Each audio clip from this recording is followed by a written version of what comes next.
आज के टाइम पे रात में देखो, सुबह देखो, दिन में देखो, सब ट्रेडमिल पे दौड़ते हुए मिलते हैं। बट मेंटल हेल्थ पे कोई बात नहीं करता है। ना घर में बात की जाती है, ना स्कूल में बात की जाती है, ना कॉलेज में बात की जाती है और ना कॉर्पोरेट में बात की जाती है, जहाँ हमारा मेजर जीवन निकल जाता है। मेंटल हेल्थ आपके हिसाब से कितनी इम्पोर्टेंट है किसी की लाइफ में और उसको स्ट्रॉन्ग कैसे बनाया जाए? अमेज़िंग। पहले तो मैं कहूँगा कि मेंटल हेल्थ भी उतनी ही इम्पोर्टेंट है जितनी हमारी फिज़िकल या बायोलॉजिकल सिस्टम जो भी हमारा चल रहा है वो है।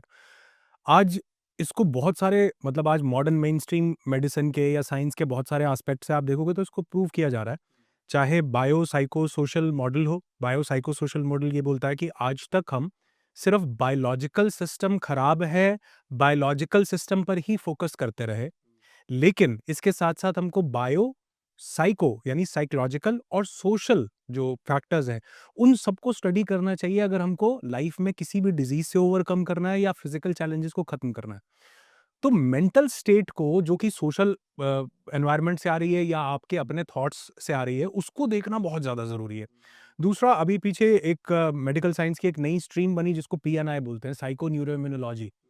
साइको न्यूरोइम्यूनोलॉजी बोल रही है कि psyche means your brain, mind, neuro means your nervous system, immunology means your immunity. यानी आपकी साइकी का आपके नर्वस सिस्टम पर, आपकी इम्यूनिटी पर डायरेक्ट इम्पैक्ट है। ऐसा ही एक नहीं एपिजेनेटिक्स हो गया, सीएनएस और एएनएस सेंट्रल नर्वस सिस्टम और वेगस नर्वस सिस्टम और ऑटोनॉमिक नर्वस सिस्टम की जितनी स्टडीज हो रही हैं, ये बता रही हैं कि हमारा पूरा बॉडी का जितना भी निज़ाम चल रहा है, इसको गवर्न करता है हमारा मेंटल सिस्टम। हुँ। और हमारा ध्यान सिर्फ़ और सिर्फ़ फ़िज़िकल सिस्टम पर है कि हम अच्छा खा भी लेंगे, हम अच्छा डिटॉक्स भी कर लेंगे, हम वीडियोज़ भी देख लेंगे कि लिवर डिटॉक्स करना हो तो ये, अल्कोहल पी रहे हो तो ये कर रहे हो तो ये। लेकिन यहाँ का डिटॉक्स करने की न कोई बात करता है, ना ही कोई कर रहा है। लेकिन मुझे ऐसा लगता है कि मेंटल डिटॉक्स उतना ही ज़रूरी है जितना फ़िज़िकल डिटॉक्स है। और डे टू डे लाइफ में और आज जितना स्ट्रेस बढ़ गया है या जितने मतलब जगह पर आप देखोगे कंपैरिजन बढ़ गया है, एक दूसरे से कंपटीशन बढ़ गया है, इस चक्कर में स्ट्रेस भी धीरे धीरे एलिवेट हो रहा है।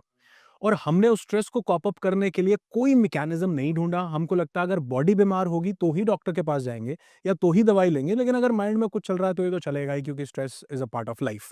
ये लाइन बोलकर हम stress is a part of life. आज से 10 साल पहले ही बोला जाता था। मैं आपको एक बात बताता हूँ, जैसे जब मैं कॉलेज में था या फिर जब मैं पढ़ाई कर रहा था, मेरे जो जितना भी बड़ा नेटवर्क है, लोगों से मिलते थे, बात करते थे, तो ये स्ट्रेस नाम की जो चीज़ है ना, एग्ज़िस्ट ही नहीं करती थी। सोचते ही नहीं थे कुछ। जो भी काम कर रहे हैं, बढ़िया कर रहे हैं, अच्छा कर रहे हैं, मज़े कर रहे हैं। चाहे आप पापा की बात करो, चाहे उनके पापा की बात करो और इस जन यहाँ तक 10 साल पहले तक स्ट्रेस मुझे नहीं दिखता था। मैंने कभी ऐसा सुना नहीं कि और उसको बंदे को स्ट्रेस हो गया, उसकी वज़ह से उसको डिप्रेशन में जा रहा है, उसका दिमाग खराब हो रहा है। नहीं, आप देखो ना अभिषेक जी, बड़ी अच्छी बात आपने कही। बड़ा ही लोगों को एक इससे चीज़ समझ में आने वाली है कि स्ट्रेस के 2 बड़े कारण अगर आप समझो तो वो 2 हैं, एक है कंपैरिज़न और एक है एक्सपेक्टेशन। अब पहले के टाइम में कंपैरिज़न होता नहीं था। आप भी टेलर से शर्ट सिलवा कर के डालोगे, मैं भी टेलर से शर्ट सिलवा कर के डालूँगा। राइट। ऐसा नहीं होगा कि आप गुची ले लोगे और मैं प्राडा ले लूँगा, या फिर मैं टेलर से शर्ट सिलवा के डालूँगा तो मैं कंपेयर करूँगा कि उसकी साड़ी मेरी साड़ी से सफ़ेद कैसे? कोई कंपैरिज़न ही नहीं है। सब लोग, जैसे अगर आप जापान को देखोगे ना, 2 तरह की सोसाइटीज़ होती हैं, एक वर्टिकल और एक हॉरिज़ॉन्टल। जापान आज भी एक हॉरिज़ॉन्टल सोसाइटी है। मतलब वहाँ पर कोई हायरार्की नहीं है कि टॉप लेवल पर जो होगा ये मैनेजर, मतलब है, ऑब्वियसली पोज़ीशंस हैं, लेकिन अगर कोई ऑफ़िस है तो वहाँ पर एक दिन मैनेजर का भी दिन आएगा टॉयलेट साफ़ करने का और एक दिन पियून का भी दिन आएगा टॉयलेट साफ़ करने का। सब हॉरिज़ॉन्टल सोसाइटी में है। हम लोग पहले उस हॉरिज़ॉन्टल सोसाइटी में थे। सब लोग का सेम पहनावा था, कंपैरिज़न था ही नहीं। सब लोग के पास मतलब जो काम होते थे, वो हमारे बच्चे काम ढूँढने नहीं जाते थे। राइट। जो फ़ादर का काम होता था, वो ऑटोमैटिकली बच्चे को ट्रांसफ़र हो जाता था। अभी कुछ दिन पहले बल्कि मैं एक मार्केट में था, मेरी वाइफ़ मुझसे पूछ रही थी, कहती है जितनी पान की शॉप्स होती हैं मार्केट में खड़े, कहती है ये सब चौरसिया क्यों लिखा होता है? हुँ। मैंने कहा इसका सबसे बड़ा कारण ये है कि जिस जगह पर बनारस या जहाँ पर भी पान, मतलब एक जो लोग काम करते थे, उन्हीं की पीढ़ी दर पीढ़ी एंसेस्टर्स से वो काम ट्रांसफ़र होता रहता था। वो चौरसिया का बच्चा कहीं दूसरी कॉर्पोरेट में काम माँगने नहीं जाएगा। जो अपना काम कर रहा है वो वही काम करता करेगा। रहेगा, तो राइट। जब आपके पास वो सोशल कंपैरिज़न नहीं होगा, तो आप मुझे बताओ स्ट्रेस कहाँ से आएगा? और जब सोशल कंपैरिज़न नहीं है तो और दूसरी चीज़ क्या थी, सबके रोल्स सेट थे। वो रोल सेट होने के कारण एक्सपेक्टेशन नहीं थी। आज एक्सपेक्टेशंस इतनी ज़्यादा हैं कि तुमको मेरे लिए ये करना चाहिए।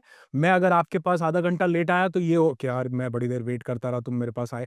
एक्सपेक्ट किया कि तुमको ऑन टाइम होना चाहिए। राइट। तो जितनी चीज़ें बढ़ती गई, उतना कंपैरिज़न और एक्सपेक्टेशन बढ़ता गया, जिसकी वजह से वो कहीं न कहीं और मैं ये नहीं कह रहा हूँ ये गलत है, ये बिल्कुल सही है, स्ट्रेस तो आएगा ही। और मैं अक्सर एक बात बोलता हूँ अभिषेक कि एक मेरा फ्रेंड था, मुझे उससे एक बड़ी अच्छी चीज़ मिली लाइफ़ में। एक दिन वो कुछ पाठ कर रहा था, गायत्री मंत्र या कुछ जाप कर रहा था, तो मैंने उससे पूछा, मैंने कहा, "भैया ये जो कर रहे हो, तो इससे अब लाइफ़ में दिक्कत नहीं आएगी क्या?" मतलब तब मैं थोड़ा एथियस्ट टाइप का और मुझे लगता था कि ये ऐसा ही है सब। तो कहा, "इससे लाइफ़ में दिक्कत नहीं आएगी क्या? भगवान दिक्कत नहीं देगा अब?" बोला, "वो तो आएगी, लेकिन उसको सहने की ताकत भी आ जाएगी।" करेक्ट है। उस दिन समझ में आया कि स्ट्रेस तो आएगा ही। जैसे-जैसे हम इवॉल्व करेंगे, ग्रो करेंगे, बहुत सी चीज़ें, बहुत सा कंपैरिज़न, बहुत सा एक्सपेक्टेशंस वो आएँगी ही। तो हमको वो एक्सपेक्टेशन ना आए, उस पर काम करने से पहले उसको कॉप अप कैसे करना है, उस पर काम करने की ज़रूरत है। और अगर हम उस पर काम करें, तो बहुत ईज़िली इसको मैनेज किया जा सकता है।